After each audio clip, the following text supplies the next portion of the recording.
Madame, Monsieur, bonsoir. Bienvenue dans ce journal. 2 envoyés spéciaux de RFI dans le nord de notre pays, Ghislaine Dupont et Claude Verlon, ont été kidnappés et exécutés à Kidal par des hommes armés aux alentours de 13 h ce samedi. Les 2 journalistes étaient chargés de préparer les futures émissions de la radio qui devaient être produites ici à Bamako la semaine prochaine et qui ont été bien évidemment annulées. Siliki Dambélé revient sur les circonstances de ce drame. La nouvelle est tombée comme un coup péré ce samedi aux environs de 13 h.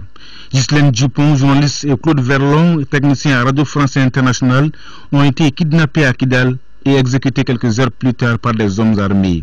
Ils ont été enlevés devant le domicile d'un responsable du MNLA, le Mouvement national de libération de l'Azawad, Amberi Aguirissa, qu'ils venaient d'interviewer.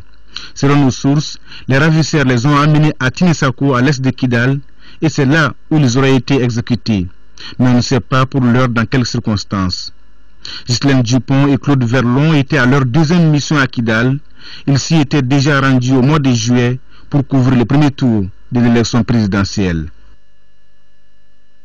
Et nous aurons au cours de ce journal la réaction du gouvernement tout à l'heure avec notre invité Mahaman Babi, porte-parole du gouvernement. Et la presse malienne est choquée par ce drame et par ma voix présente ses condoléances à nos confrères de RFI ainsi qu'aux familles des disparus. Que leur âme repose en paix.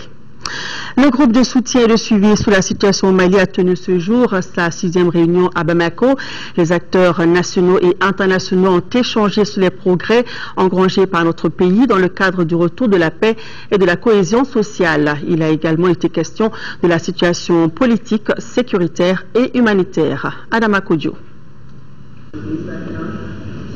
La 6e réunion du groupe de soutien et de suivi sur la situation au Mali intervient au moment où notre pays enregistre des progrès notoires sur le plan politique, sécuritaire et humanitaire. Le constat a été fait par la présidente de la Commission de l'Union africaine. Madame Nkosazana Dlamini Zuma a réitéré l'engagement de l'UA en faveur de l'intégrité territoriale du Mali. La première responsable de l'institution africaine a demandé au groupe rebelle de déposer les armes et de s'inscrire dans le processus de paix en cours dans le pays. Même son de cloche du côté de la communauté économique des États de l'Afrique de l'Ouest, CEDEAO. Nous saluons les décisions courageuses prises par le gouvernement dans le but bien compris d'accroître le degré de confiance entre toutes les parties prenantes.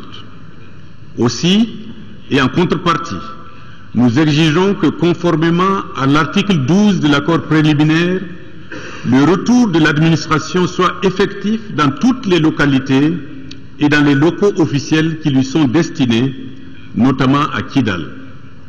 Nous condamnons par la même occasion les velléités d'utilisation de la station de l'ORTM dans cette localité à des fins de propagande haineuse et d'incitation à la violence. Pour le retour définitif de la paix dans le pays, le gouvernement a déjà entrepris un certain nombre d'actions qui s'articulent autour de 6 axes majeurs, à savoir la mise en place d'institutions fortes et crédibles, la restauration de la sécurité des personnes et des biens sur l'ensemble du territoire national, la mise en œuvre d'une politique active de réconciliation nationale, la reconstruction de l'école malienne, la construction d'une économie émergente, la mise en œuvre d'une politique active de développement social.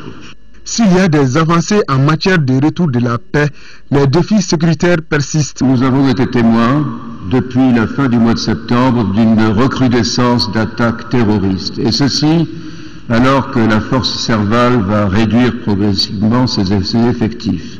Alors aussi que le manque encore à ce stade, le manque de moyens de la MINUSMA limite les capacités de la mission à empêcher le retour des groupes extrémistes sur le territoire malien en appui aux forces armées maliennes et à Serval. Le ministre de la Justice a salué la CEDEAO, l'UA, l'Union européenne, l'ONU et la France pour leurs efforts en faveur de la stabilisation du Mali.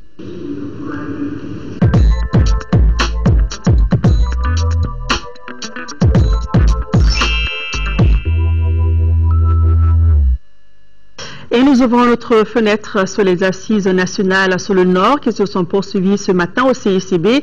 La journée a été marquée par les travaux des commissions. Il s'agit notamment de la commission de la réconciliation nationale. Cette commission doit faire une série de propositions en vue de mieux orienter l'action gouvernementale en matière de réconciliation. Bourama Traoré.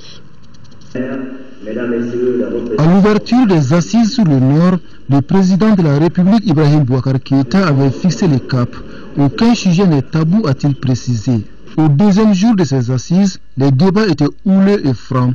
Au niveau de la commission de la réconciliation nationale, par exemple, les participants se sont dit les 4 vérités, mais dans un respect mutuel et un esprit constructif.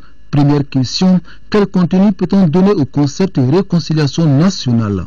Ça veut dire que les Maliens doivent entre eux s'asseoir, parler de leurs problèmes, dire ce qui ne va pas et trouver les solutions. La définition, comment je la donne, c'est d'accepter de pardonner.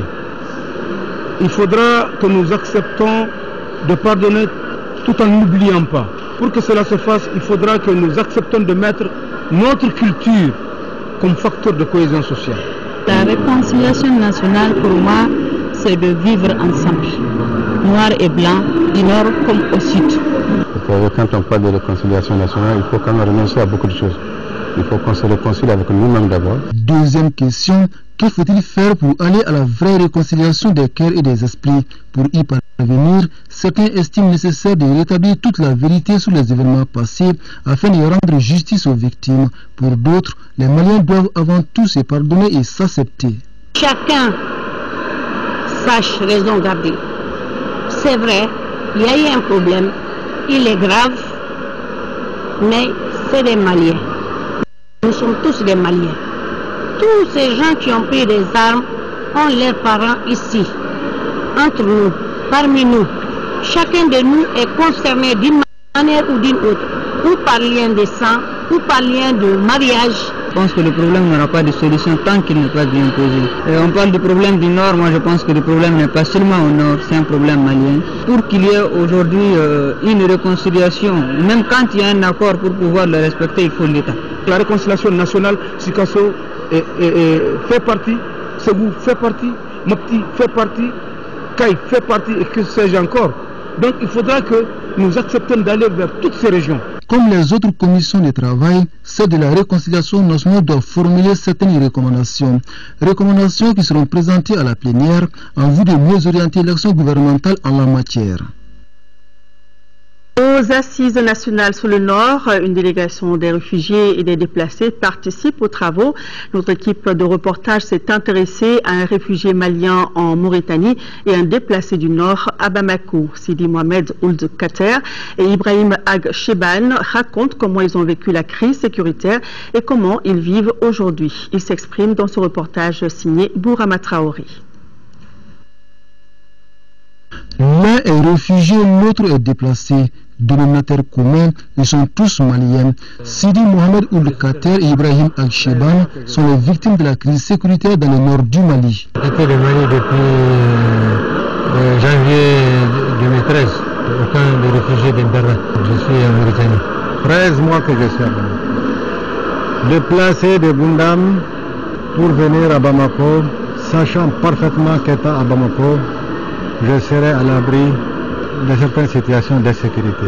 Pendant plus d'un an, les prétendus djihadistes ont régné en maître absolu dans cette partie du Mali. Leur seul dessein, terroriser les populations. Et la seule solution pour échapper aux exactions de ces hommes sans foi ni loi était de fuir selon nos compatriotes. On n'était pas en mesure de rester parce que nos frères ont été tués, nos biens ont été pillés et nous avons pris la fuite. Donc, nous avons pris nos familles pour sortir.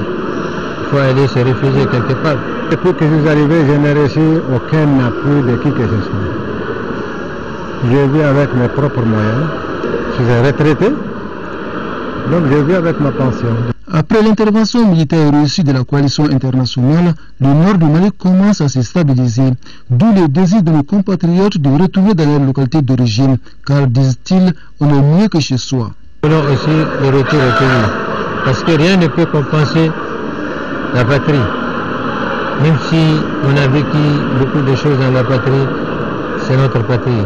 Nous voulons vraiment que les gens puissent retourner chez eux sans être indexés par qui que ce soit. Je souhaiterais vraiment que la paix, la sécurité revienne au Mali pour que je puisse retourner tranquillement dans mon cercle, dans ma ville, dans ma commune. Le réfugié Sidi Mohamed Ould-Kater et le déplacé Ibrahim Agsheban s'inscrivent dans le processus du dialogue et de la réconciliation nationale. Nos compatriotes se disent convaincus d'une chose, la sortie définitive du Mali de la crise passe par un sursaut national. Comment faire de la région le nœud du développement au nord? Quelle place accorder aux chefferies traditionnelles dans la communalisation? Comment construire une décentralisation participative dans le nouveau contexte? Ce sont là les principales consignes sur lesquelles la commission gouvernance locale a travaillé. Lamine Tchekoura Koulibaly. La régionalisation est une forme de décentralisation dans laquelle l'État transfère des pouvoirs aux régions. Pouvoir administratif, économique, culturel, etc. Mais dans les échanges, des participants ont invoqué le déterminisme géographique pour noter que la future régionalisation risque plutôt d'accroître le fossé sud-nord, le nord accusant déjà un retard considérable comparativement au sud. Je suis contre cette idéologie. À Kidal, il y a un potentiel extraordinaire. Il y a des richesses inestimables, mais c'est des richesses qui ne sont pas exploitées.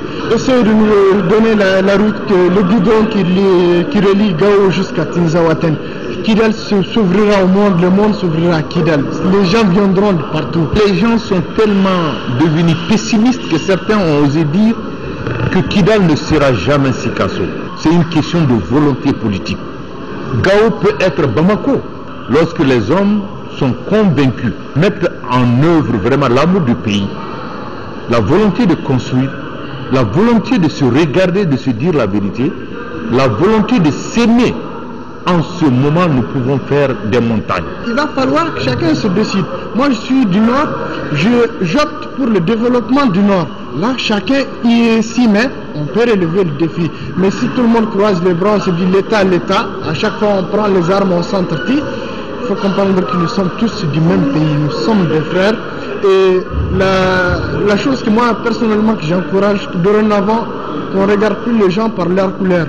On s'en fiche qui est noir, qui est jaune, qui est rouge. On s'en fiche qui est musulman, qui est chrétien, qui n'est même pas rien, mais qu'on regarde les compétences. Chacun doit être récompensé par le travail fourni. C'est pour cela que l'accent est mis aujourd'hui sur la nécessité d'aller à une décentralisation participative. Quel type de citoyens devons-nous avoir en contexte de décentralisation? Est-ce qu'on doit avoir un citoyen qui tend toujours la main à l'État? Ou on doit avoir un citoyen contribuable qui dit l'école coûte 20 millions, l'État me donne 18, je cherche 3 et je demande aux parents d'élèves d'en payer le reste. Et ça m'amène à la fiscalité locale. Personne n'en a parlé. Est-ce qu'il est possible de créer des collectivités territoriales sans fiscalité? Et s'il y a fiscalité, comment je dois presser les citoyens de la commune de Salam pour que j'ai une école à Agoni, que j'en ai une autre à Bouchbea, une autre à Arawan, une autre à Foumal Alba, une autre à Taoudeni, une autre à Tegaza? Comment? Plusieurs participants se prononcent par ailleurs pour l'affectation aux communes du patrimoine foncier, afin de leur permettre de planifier leur développement. Les chefferies traditionnelles doivent évoluer en dehors du champ politique, soutiennent unanimement les participants. En retour, il convient d'accroître leur pouvoir et pourquoi pas faire d'eux des membres désignés au sein des conseils communaux, aux côtés des membres élus. Au cours des échanges au sein de la gouvernance locale, le terme Azawad est apparu plusieurs fois et l'appellation a opposé ceux qui soutiennent qu'elle désigne simplement une région géographique comme le Bélédougou ou le Ouassoulou à d'autres qui invoquent la charge politique qu'elle renferme pour demander son rejet. Lamine Tchekoura Koulibaly a recueilli le point de vue de Sidi Mohamed Ag Ishrash, ressortissant le Tessalite et ancien leader de la rébellion de 1990. Il identifie par ailleurs les facteurs qui bloquent la décentralisation à Kidal. C'est une appellation qui ne doit pas diviser, bien qu'elle doive faire l'objet d'interrogations. Dans le pacte national de 1992, le mot Azawad avait été utilisé. Et le gouvernement avait dit à l'époque qu'il n'était pas opposé à cette appellation, à condition que les populations des 3 régions se mettent d'accord pour désigner ainsi les 3 régions, ce qui aujourd'hui n'est pas le cas parce que chacune des régions se reconnaît dans son appellation traditionnelle. Donc je pense que l'Azawad, c'est une partie de la région de Tombouctou, ce n'est pas Gao, ce n'est pas Kidal. Selon vous, qu'est-ce qui bloque aujourd'hui la réussite de la décentralisation dans une région comme Kidal? Le problème principal de la région de Kidal, c'est d'abord que depuis 1990, il n'y a pas eu une paix réelle dans la région de Kidal. Il y a toujours eu des incidents qui ont rendu difficile, voire impossible, la réalisation de certains programmes de développement. Ensuite, le deuxième problème, en tout cas concernant la région de Kidal, c'est la qualité des élus. Les élus de la région de Kidal sont pour la plupart analphabètes. Le troisième problème qui est aussi réel, c'est qu'on a créé quelque part des communes qui ne sont pas viables. Le quatrième problème, à mon avis, qui est commun à toutes les communes du Mali, c'est qu'il n'y a pas de restitution des activités des communes aux électeurs. Parlant des chefferies traditionnelles, vous pensez qu'il faut aujourd'hui élargir la taille des conseillers communaux aux chefs traditionnels? Je ne suis pas un grand partisan de division tribale ou sectaire ou autre. Moi je pense qu'un pays ou une communauté se développe lorsque les gens sont ensemble et qu'ils mutualisent leurs efforts. Mais cela dit, il y a une réalité dans la région de Kidal qui fait qu'il y a une compétition acharnée entre les différentes communautés pour l'accès aux différents postes électifs. Cela crée des frustrations lorsqu'un chef de fraction voit le chef de fraction voisin qui est élu maire ou bien conseiller communal. Ça crée des frustrations et il serait à mon avis très intéressant de trouver une solution. Et ce que personnellement je propose pour la région de Kidal, c'est de faire en sorte que les chefs de fraction, les chefs de village, tous les chefs de fraction et tous les chefs de village soient automatiquement membres des conseils communaux de leur commune. Ça permettra de les mettre à l'écart des joutes politiques. Ça permettra de les mettre à l'égard de tous ces jeux politiciens qui les décrédibilisent. Cela crée une rupture de la confiance entre ces chefs de fraction et la partie de leurs électeurs qui ne votent pas pour eux. Or, si les chefs ne présentent pas les qualités de neutralité requises, ils ne peuvent plus arbitrer les conflits. Et en même temps, vous ajoutez que cela permettrait d'élargir la taille du conseil communal, qui sera plus représentatif en ce moment de la communauté. Ah oui, vous savez, il y a des communes qui sont administrées par un conseil communal de 11 membres. Le moins qu'on puisse dire, c'est qu'une commune qui fait souvent 30 ou 40 000 habitants ne peut pas être représentée par 11 personnes. On n'a rien à perdre en élargissant le nombre de membres du conseil communal de manière à impliquer le maximum de personnes, les chefs de fraction notamment, les chefs de village, les femmes, les jeunes, la société civile, les cadres locaux, ce qui permettrait de disposer quand même d'une masse critique de personnes capables de discuter des programmes de développement et mieux de mobiliser la population autour de ces programmes de développement. Or, ce qui se passe aujourd'hui, c'est que si vous n'impliquez pas dans les conseils communaux les élites locales, qu'elles soient traditionnelles ou modernes, vous ne pouvez pas obtenir la synergie nécessaire au développement. À mon avis, c'est un fait bloquant du développement communal. Je mets le même raisonnement, par exemple, au niveau de l'Assemblée régionale, qu'on appelle maintenant le Conseil régional. Je donne le cas de la région de Kidal. Le Conseil régional comporte 8 personnes, 8 membres. Comment 8 membres peuvent décider des questions de développement pour toute la région? Et c'est d'autant plus grave que parmi les 8 membres, il n'y a pas de cadre, il n'y a pas la société civile, il n'y a pas les chefs de fraction, il n'y a pas les chefs de services techniques. Mais comment ces 8 membres vont élaborer le programme régional de développement? Et même s'ils arrivent à l'élaborer, mais comment ils vont l'exécuter? Comment ils vont le suivre? Comment ils vont sensibiliser les populations? Je pense que le nombre de membres des conseils communaux ou de l'Assemblée régionale aujourd'hui est un fait réellement bloquant pour le développement de la décentralisation.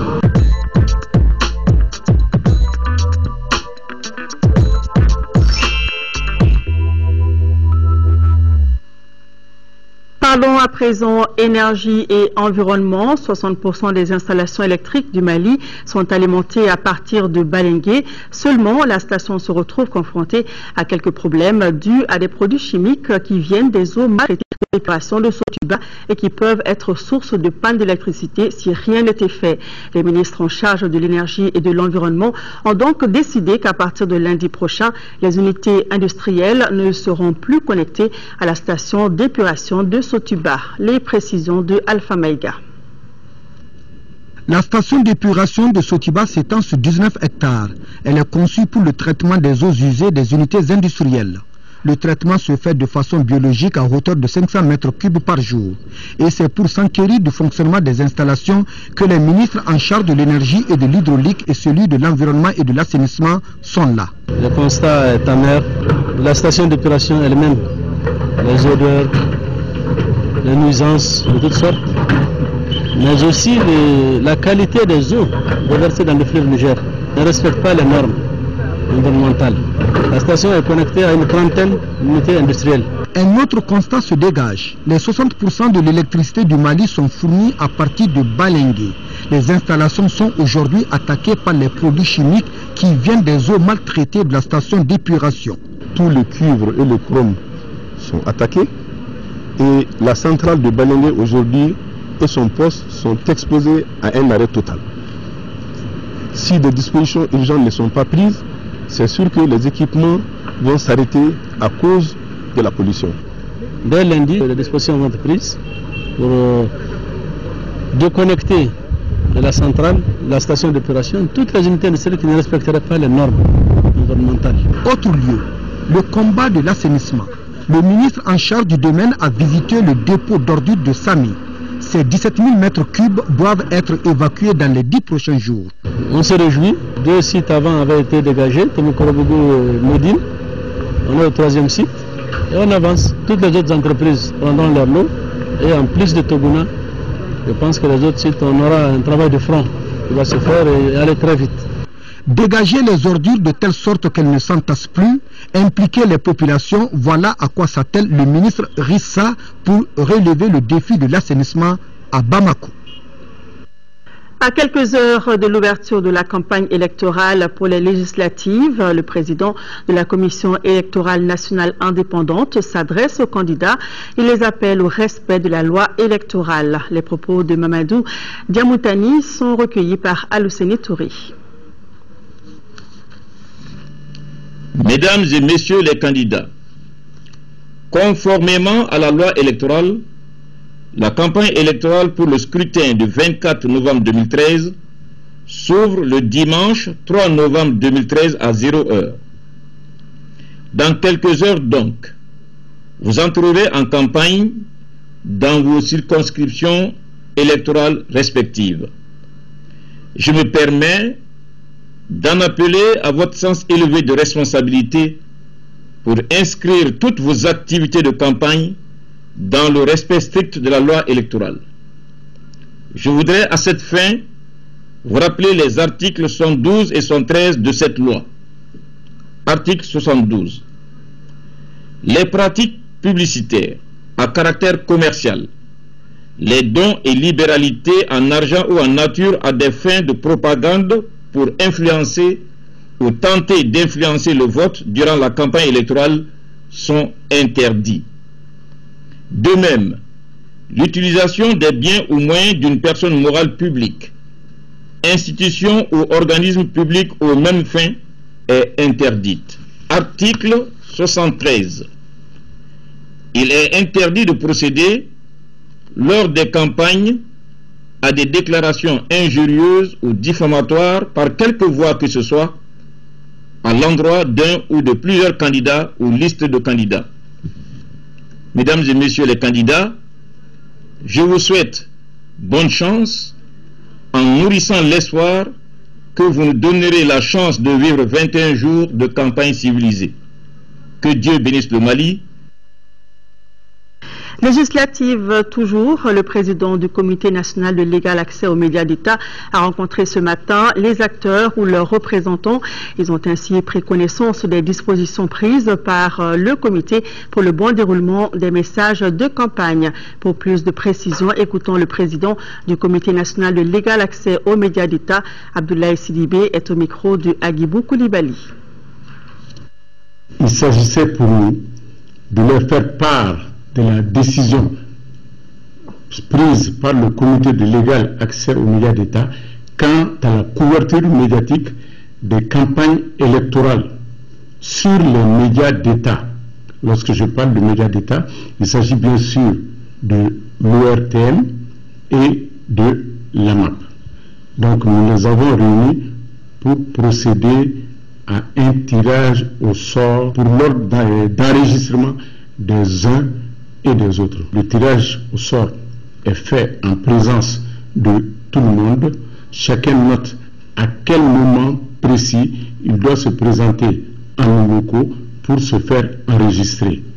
Étant entendu, bien sûr, que en ce qui concerne les messages de campagne, certains peuvent produire dans des maisons privées de production et nous l'apporter. Mais ils sont tenus d'être là, même s'ils doivent nous apporter un PAD, un prêt à diffuser, à l'heure qui a été tirée au sort. Vous savez que nous avons à peu près 84 partis et 31 candidats indépendants, ce qui est très énorme parce que ça nous amène à peu près 115 candidats. Donc dans la répartition et pour tenir compte des possibilités, chaque parti ou chaque candidat a droit pour son message à 2 minutes. Ça c'est valable pour tout le monde. Maintenant, nous avons des partis qui sont représentés dans beaucoup plus de circonscriptions. Et là, ils ont une bonification. En plus de cela, chaque candidat a droit à un meeting qui sera diffusé dans le journal parlé. Les meetings seront couverts par l'ORTM, mais ils devront en faire la demande à temps pour que l'ORTM puisse prendre les dispositions. Donc voilà un peu les dispositions que nous avons prises. Et nous revenons tout de suite sur le drame survenu à Kidal ce samedi. 2 envoyés spéciaux de RFI dans le nord de notre pays, Ghislaine Dupont et Claude Verlon, ont été kidnappés et exécutés à Kidal par des hommes armés aux alentours de 13 h ce samedi. Les 2 journalistes étaient chargés de préparer les futures émissions de la radio qui devaient être produites ici à Bamako la semaine prochaine. Et nous recevons tout de suite sur notre plateau le ministre de l'Emploi et de la Formation professionnelle, porte-parole du gouvernement, Mahaman Babi. Monsieur le ministre, bonsoir. Bonsoir. La réaction du gouvernement suite à l'enlèvement et l'assassinat des 2 journalistes. Le gouvernement de la République du Mali a appris avec consternation et une très grande tristesse ce samedi 2 novembre l'enlèvement et l'exécution à Kidal de 2 journalistes travaillant pour Radio France Internationale.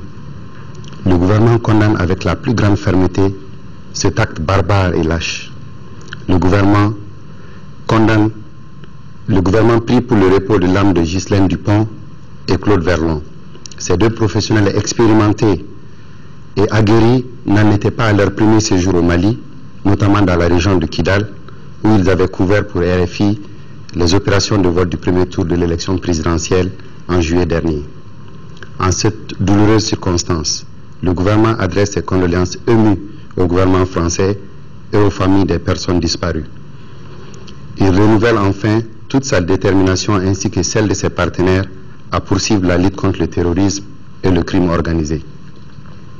Par ailleurs, Son Excellence M. Ibrahim Boubacar Keïta, président de la République du Mali, a appelé au téléphone son homologue François Hollande, président de la République française, dès l'annonce de la mort des 2 journalistes. Il lui a signifié toute sa compassion et lui a présenté ses condoléances les plus sincères, ainsi qu'aux familles des victimes et à l'ensemble du peuple français. Les 2 chefs d'État ont convenu que la situation à Kidal n'était pas acceptable et qu'un changement était nécessaire pour assurer la sécurité de tous les Maliens et de tous les étrangers présents sur place. Fait à Bamako le 2 novembre 2013 le gouvernement. Merci, Monsieur le ministre. Porte-parole du gouvernement. À l'instant, la réaction du gouvernement suite à l'assassinat de 2 journalistes français ce samedi à Kidal. Et la presse malienne présente ses condoléances aux confrères du RFI et aux familles des disparus. Nous poursuivons ce journal avec les législatives. Les femmes se mobilisent pour une grande participation. La plateforme de veille des femmes pour les élections sans violence et équitable a donc initié une formation pour une meilleure compréhension du processus électoral. Le reportage de Moussa Fani. Elles sont une trentaine de candidates aux élections législatives à bénéficier de l'appui de la plateforme de veille des femmes pour les élections sans violence et équitable. La liste des bénéficiaires a été rendue publique ce vendredi au cours d'une rencontre. Les critères de choix sont expliqués ici. Le premier, c'était d'être retenu par la Cour constitutionnelle. Ensuite, il fallait avoir fréquenté les activités de la plateforme. On a donné la priorité aux femmes candidates dans les zones anciennement occupées. Et enfin, il y a eu un dernier critère.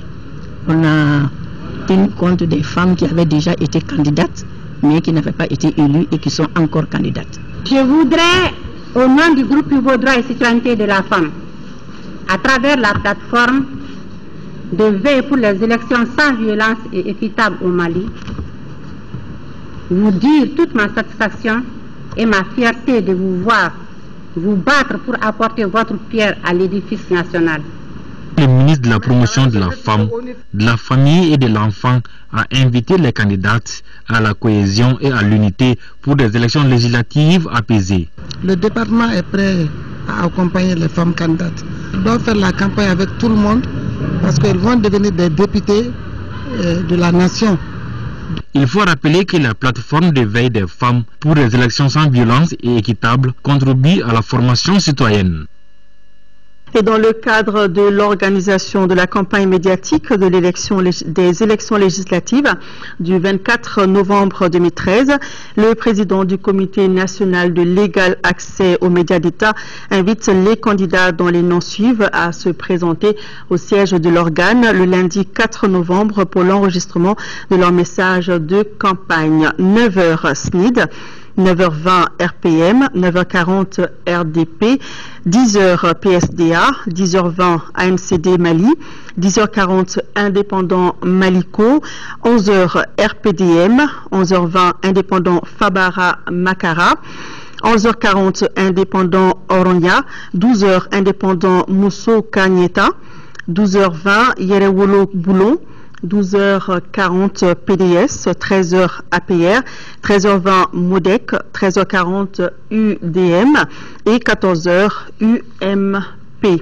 Et puis, quel découpage électoral pour le Mali d'aujourd'hui? La question est abordée par l'émission de débat de l'ORTM législative 2013, les vrais enjeux, nuances entre découpage administratif et électoral, critères de détermination du nombre de députés par circonscription électorale, nécessité ou non d'une nouvelle carte électorale. Entre autres thèmes, les invités du 5e numéro de législative 2013, les vrais enjeux, tracent les grandes lignes d'un nouveau découpage consensuel. Retrouvez l'intégralité de ce débat sur la Radio nationale ce samedi 2 novembre à partir de 20h50. Le Mali s'apprête à vivre une éclipse solaire demain dimanche 3 novembre 2013. C'est la deuxième éclipse hybride de ce siècle. C'est une très rare AT, entendez par là annulaire totale. Phénomène très rare, il peut donc attiser la curiosité. Le phénomène est rare et c'est bien ce qui fait que certaines personnes aimeraient l'observer. Mais attention, le regarder sans protection peut s'avérer dangereux pour les yeux. Garibou Pérou est allé à la rencontre des spécialistes. Suivant son reportage. Plusieurs pays dont le Mali vont vivre le 3 novembre 2013 la 9e éclipse solaire du XXIe siècle. La lumière du jour sera réduite du fait qu'environ 63% du disque solaire sera affecté. Mais quelle explication les uns et les autres donnent à ces phénomènes astronomiques? La distance entre la Terre et le Soleil, ça fait 150 millions de kilomètres, tandis que la distance entre la Terre et la Lune, ça fait 400 000 km. Donc à un certain moment, on peut voir que la Lune cache, n'est-ce pas, le soleil.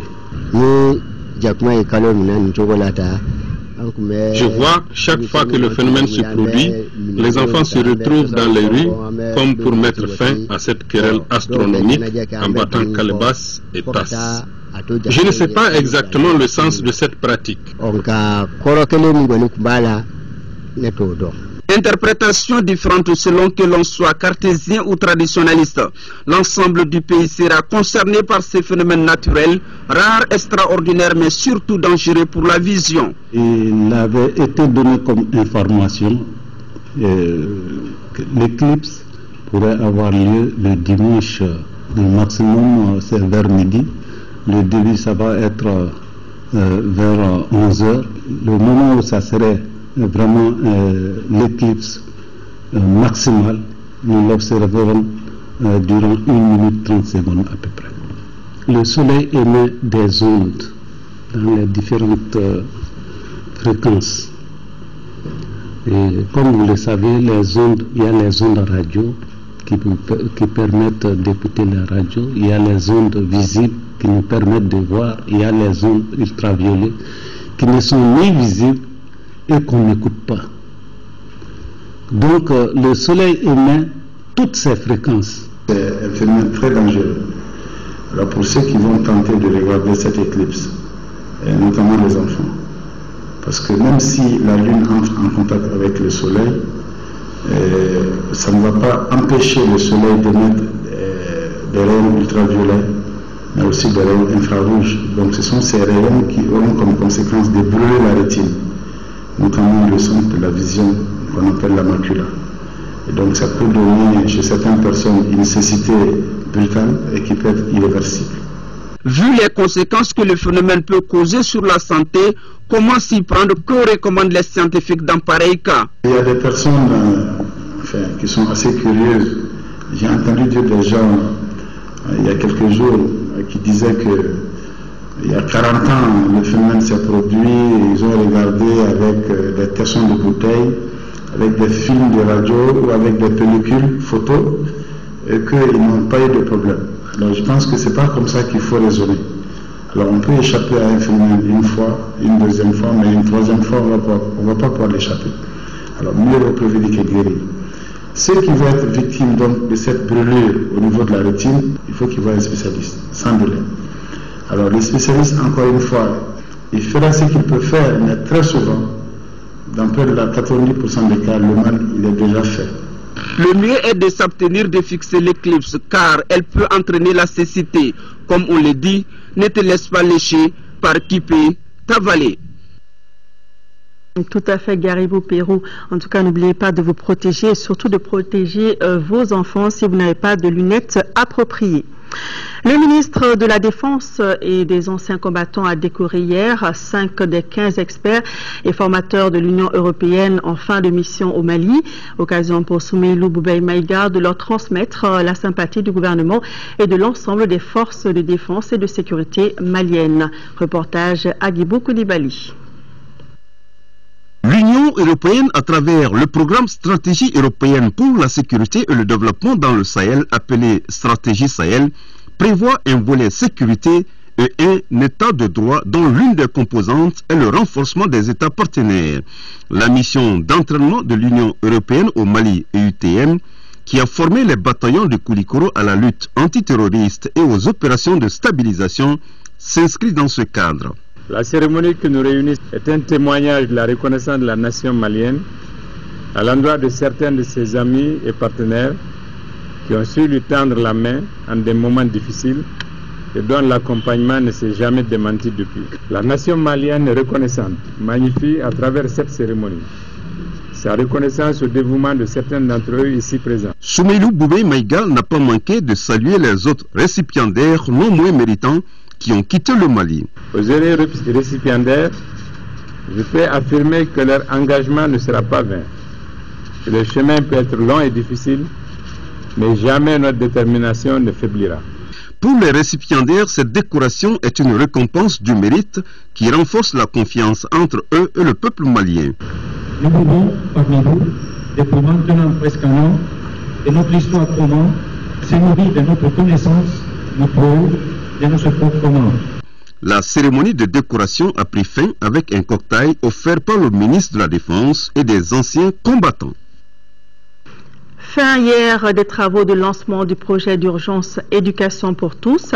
C'était au CICB. Les acteurs impliqués ont travaillé à baliser le terrain pour une meilleure mise en œuvre de ce vaste projet. Nando Dambélé nous en parle.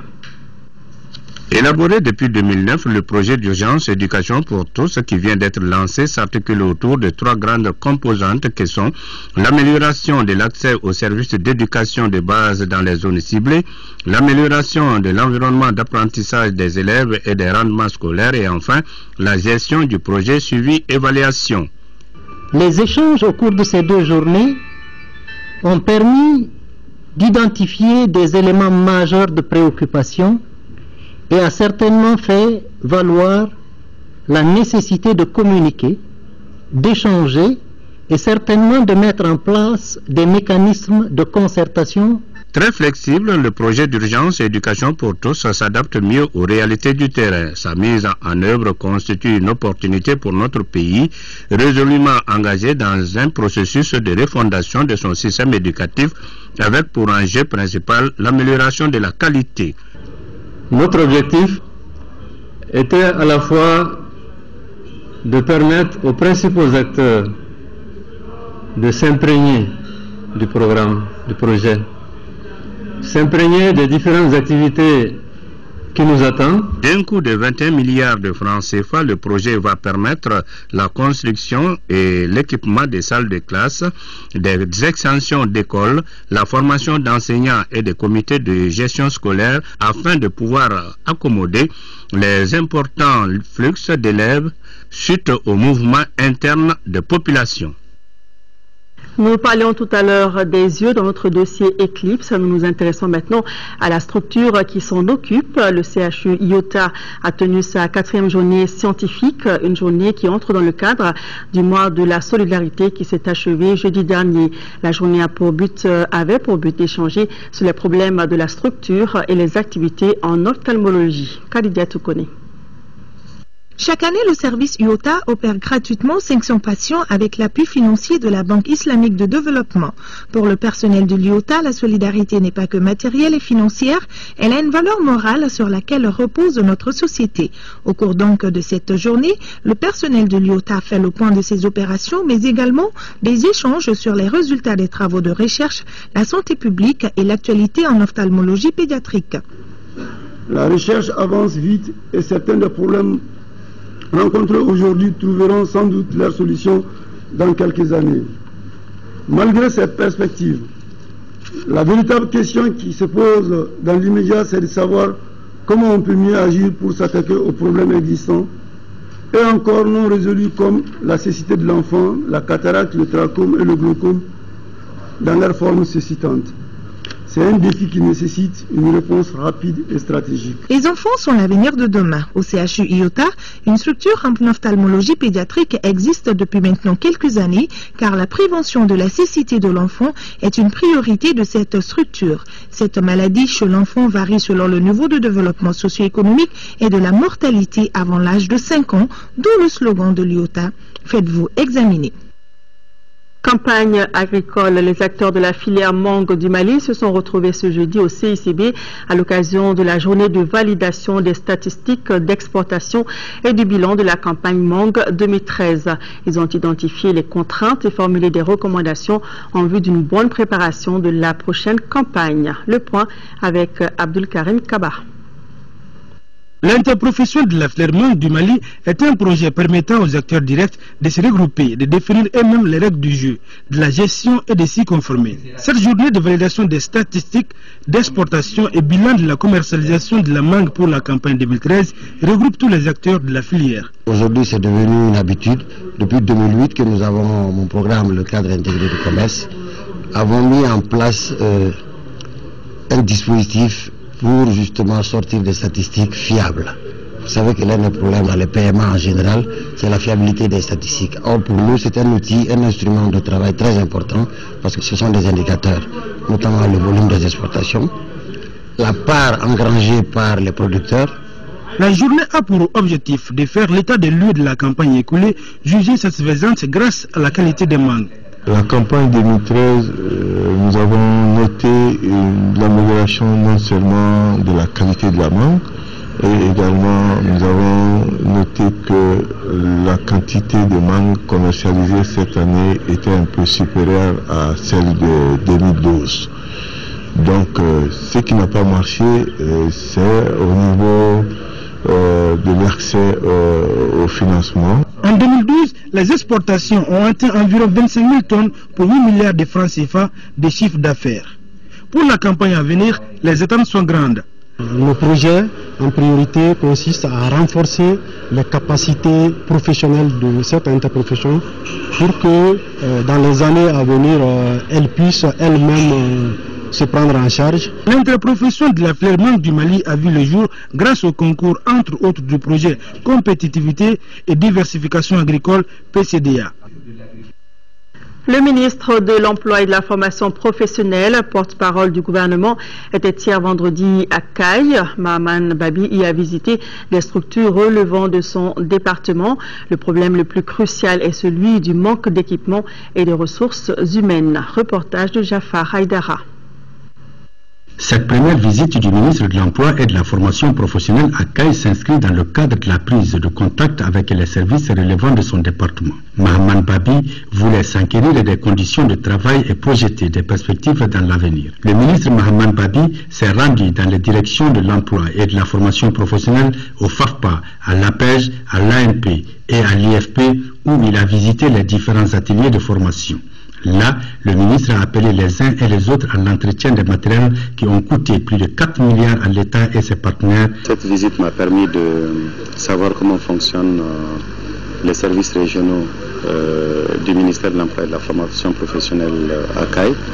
La direction régionale de l'Emploi et de la Formation professionnelle connaît quand même certaines difficultés par rapport aux équipements et je pense qu'il est urgent de pouvoir leur donner un appui.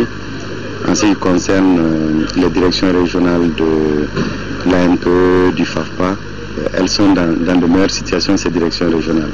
Et nous allons essayer de prendre les dispositions pour que, à l'intérieur des ressources dont nous disposons, que nous puissions doter, en tout cas, les cadres du minimum de conditions pour atteindre les résultats que nous leur avons assignés. Le ministre de l'Emploi et de la Formation professionnelle a tenu une réunion avec les différents responsables des services relevant de son ministère.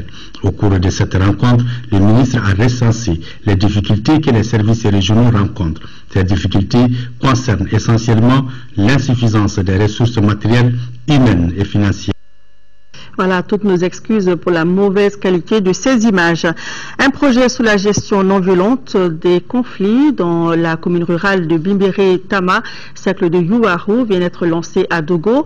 Le projet est une initiative de l'ONG Carrefour Femmes et Développement du Mali et plusieurs partenaires dont l'Union européenne. Candesila.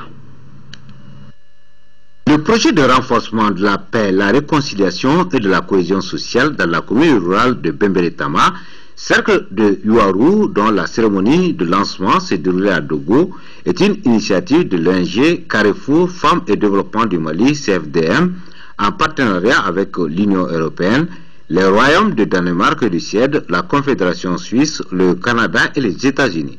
Il s'inscrit dans le cadre du programme d'appui aux organisations de la société civile.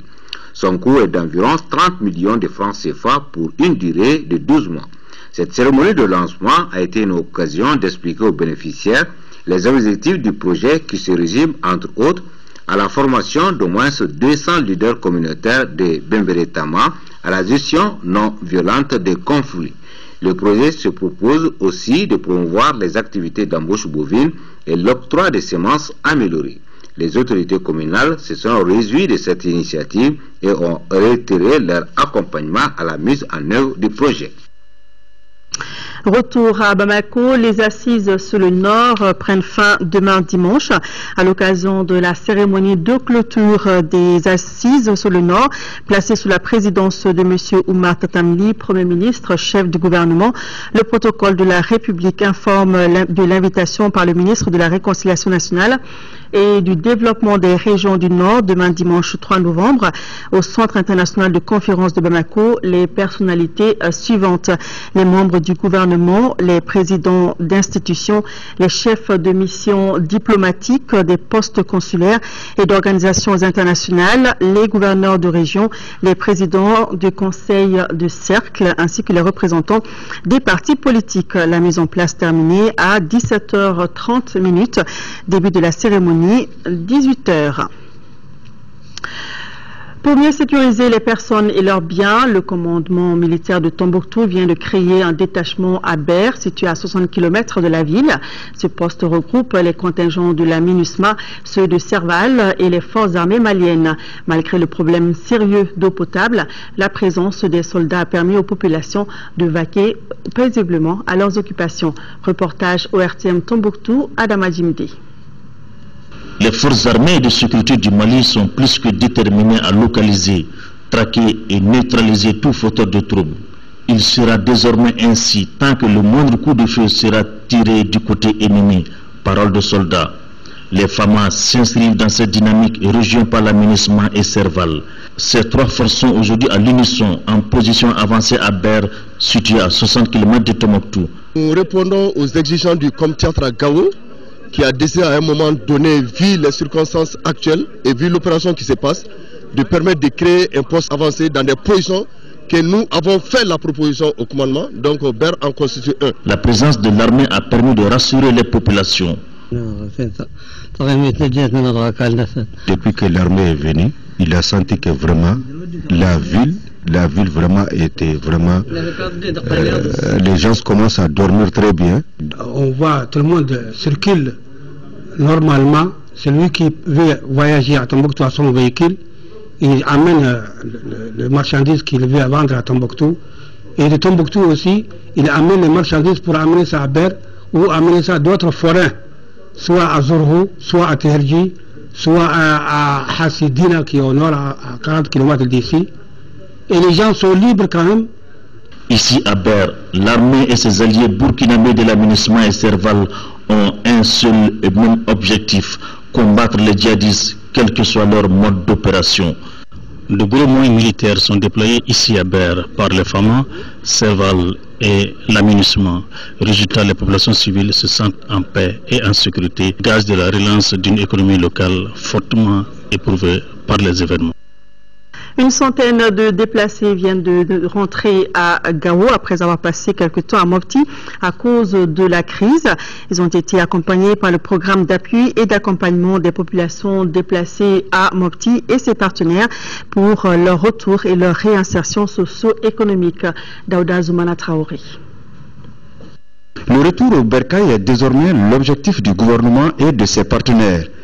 Pour mettre ce projet en valeur, le programme d'appui et d'accompagnement des populations déplacées à Mopti, Padmo, vient de conduire une centaine de déplacés de Mopti à Gao. Nous avons équipé toutes les familles de kits ménagers, de matériel de production et nous allons financer également un certain nombre de projets d'activités génétiques de revenus pour ceux-là qui ont tout perdu. Les autorités régionales trouvent ce projet salutaire qui associe retour, installation et réinsertion des déplacés avec plus de 12 millions de francs CFA engagés. Aujourd'hui, nous sommes très heureux de nous retrouver ici à Gao Libéré pour recevoir nos compatriotes qui vont rejoindre leurs foyers respectifs dans la paix, dans la sérénité et sous la protection des forces armées et de sécurité du Mali et des alliés. Depuis ils ont rentré à Sévaré jusqu'à leur retour, les projets, tout, on nous a accueillis très bien. Jusqu'à leur retour aujourd'hui, ils sont très bien contents. Chacun des ménages a reçu des vivres, des non-vivres et 75 500 francs CFA pour s'installer. Ces déplacés sont de Douanza, Gossi, Gao, Ansongo, entre autres. La 6e édition de la Journée africaine de la jeunesse a été célébrée ce vendredi à Tianfala, à 30 km de Bamako, dans la région de Koulikoro. Après la crise que le pays a connue, le thème de cette année est consacré à la contribution de la jeunesse africaine à la consolidation de la paix et de la sécurité. Notre envoyé spécial Abdul Karim Kaba a assisté à la conférence. Voici son compte rendu. La jeunesse est aujourd'hui la couche la plus active, la plus représentée dans notre pays et en Afrique. Le 1er novembre de chaque année est célébrée Journée africaine de la jeunesse. Et c'est là, depuis 2008, au Mali, la 6e édition a été célébrée à Tianfala, dans la région de Koulikoro, avec comme thème « Contribution de la jeunesse africaine à la consolidation de la paix et la sécurité ». Pour prouver l'apport de la jeunesse à la consolidation de cette paix retrouvée, nous sommes dit que, puisqu'il y a une forte colonie africaine qui séjourne au niveau de l'IPR ISFRA de Katibougou, il est bon de faire participer cette colonie africaine à la fête de la jeunesse africaine. Pour atteindre les résultats escomptés, il faut former et sensibiliser les jeunes pour la paix durable et aux mécanismes traditionnels de la gestion des conflits. Il est aussi important que la jeunesse elle-même puisse s'inscrire dans la lutte contre l'injustice et l'inégalité sociale. Il faudrait aussi que la jeunesse accepte de travailler. Tout le monde est unanime que la jeunesse est l'avenir d'un pays. Demain, pour une bonne gestion des nations dans la paix et la sécurité par les jeunes, il faut une culture de l'esprit de civisme et de patriotisme, a conclu l'Assemblée. L'ONG Right to Play a partagé jeudi dernier avec ses partenaires les résultats de son programme Jouer pour comprendre, un programme d'1 milliard de francs CFA qui visait à améliorer la qualité de l'éducation et développer les compétences de vie des enfants et des jeunes dans les communautés défavorisées. Nouhoum Sissoko. Le programme Jouer pour apprendre de Right to Play arrive à son terme. Il a été exécuté en 2 phases, 2007-2010 et 2010-2013. C'est une approche inclusive qui utilise le sport et le jeu pour éduquer et développer les compétences de vie chez les enfants et les jeunes. Cela afin de leur permettre de surmonter les effets de la pauvreté, des conflits et des maladies. Dans le processus, nous avons formé les conseillers des CAP et des académies d'enseignement qui, à leur tour, ont formé les enseignants. Et c'est les enseignants et les animateurs dans les communautés, à leur tour, qui mènent des activités de jeu et de sport avec les enfants. Le programme est intervenu à Bougouni, Yamfoila, Ségou, Banamba et dans le district de Bamako. L'évaluation des activités a révélé une incidence sur les enfants de 2 à 18 ans. L'utilisation du sport comme plateforme de communication et de sensibilisation a largement contribuer à améliorer les comportements et les compétences, mais aussi le développement de la solidarité, de l'entente, de la cohésion au niveau des élèves et toutes choses indispensables pour le retour de la paix. Cette expérience doit profiter à d'autres localités selon le représentant du ministre de la Jeunesse et des Sports. Ces programmes incarnant les meilleures valeurs du sport au service du développement et de la paix combinent le sport et le jeu avec d'autres éléments pour améliorer leur efficacité. Plateforme de communication, son aptitude à établir des liens, sa nature transversale et son potentiel à renforcer les capacités, à motiver et à inspirer. Pour une pérennisation des activités, le programme recommande la prise en compte de l'approche sport pour le développement et la paix dans les politiques, plans et budgets à tous les niveaux. Et puis cette nouvelle sportive, le Burkina Faso a décroché aujourd'hui samedi le trophée de la 6e édition du tournoi de l'intégration de l'Union économique et monétaire ouest-africaine UEMOA en battant le Bénin en finale à l'issue des tirs au but 9-8, s'adjugeant son premier trophée dans l'histoire de cette compétition sous-régionale. Les écureuils du Bénin se classent ainsi 2e du tournoi. Le Sénégal, tenant du titre, détient avec la Côte d'Ivoire le plus grand nombre de titres avec chacun 2 trophées à leur actif.